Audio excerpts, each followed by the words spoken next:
Hey, I'm Scott and welcome back to the Practical Kung Fu YouTube channel. So in this video I wanted to discuss the combatives concept of the default flinch response. So this was first brought to the attention many years ago by Tony Blauer, who's still out there teaching his spear system, and I highly recommend you check him out on YouTube and his website if you can dig that out.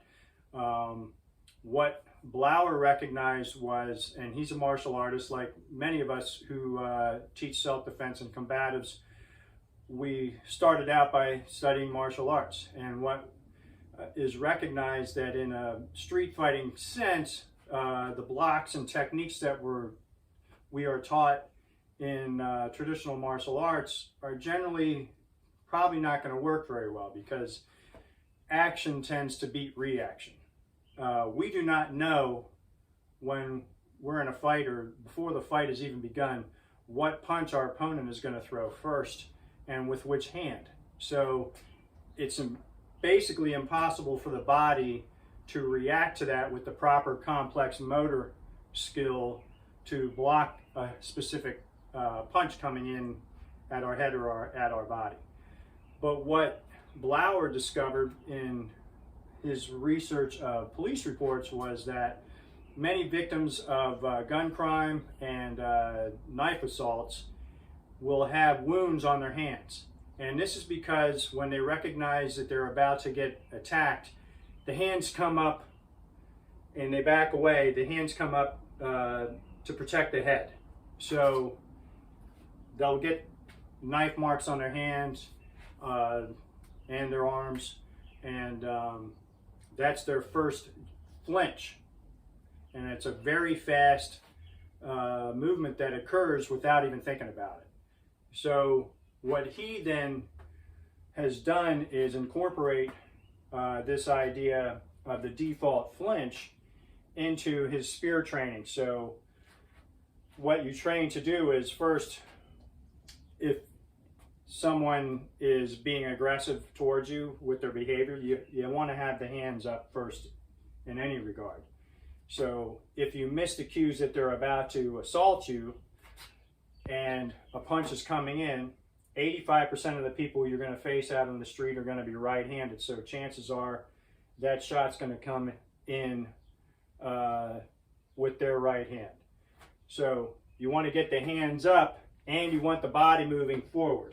You want to tuck the chin and shrug the shoulders to protect your jaw and your chin, so that if they get a punch coming in and you miss it with any kind of a block or whatever as you're moving in and they still catch you, you have some protection there, and you hopefully won't get knocked out. So his idea is the hands come up, you go in, and the forearm goes into their neck. Now you've got a little bit of control on them. You can respond right away from this position. So, but the key is you got to get that chin tucked, the shoulders shrugged, and you got to be moving forward, because if they're throwing that big rounded type of a technique, you want to get inside the arc, especially if they've got a weapon, they've got a bottle, they've got a knife that's coming in towards their head. You want to get inside the arc of that strike so that they have no power, and now you're basically in control, or you're in a position that you can take control. Now Lee Morrison takes this one step further in that he likes to cover the head with the left arm coming up, the hand and the forearm coming up over top of the head. This provides protection of that side of the head, the jaw, the chin, and then the right hand comes up over top. So if they come in with a straight line punch, they're catching points, they're catching the elbows, catching bone. And if they come in with a rounded technique, your head is protected very well.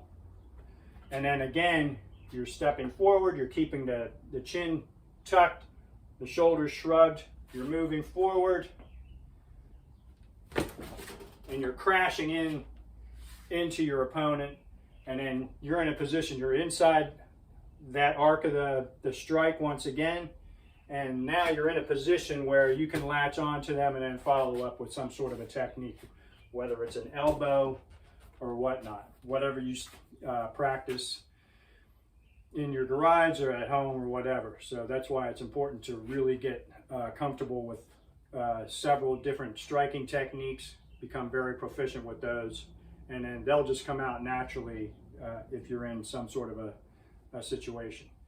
So that's this idea of a default flinch response. Now what Morrison then does is he'll have a partner put on some pads, and then he'll have his hands up knowing that they're already being aggressive towards him, and then there's no count, there's no indication when they're going to throw a strike. They'll just start throwing a strike whenever they want, and then he practices by covering the head with that strategy I just showed you, and then gets inside there and starts to go to work. Now, what he likes to do to cultivate this default flinch response is do that with a partner. First, he'll cover the head up first and just have them start hitting with pads like this to the sides of the head. First they'll go at about 50% contact, and then they'll start going even harder, just to show you that you can take pretty good shots from a sizable person, and this will be pretty effective. Then after that, he'll get in that position where he's got his hands up this way, and then he'll have his student or the other teacher throw a punch at different intervals, different counts, so that he doesn't know when it's coming in, and then he's got to recognize that a punch is coming and then cover and then crash forward. So that's the default flinch response. Get to work on that, work with a partner at home or wherever you train, and get used to this idea of implementing this particular thought into your training for actually dealing with street violence. Okay, so thanks for watching. Don't forget to check out practical-kungfu.com, and we'll see you down the road.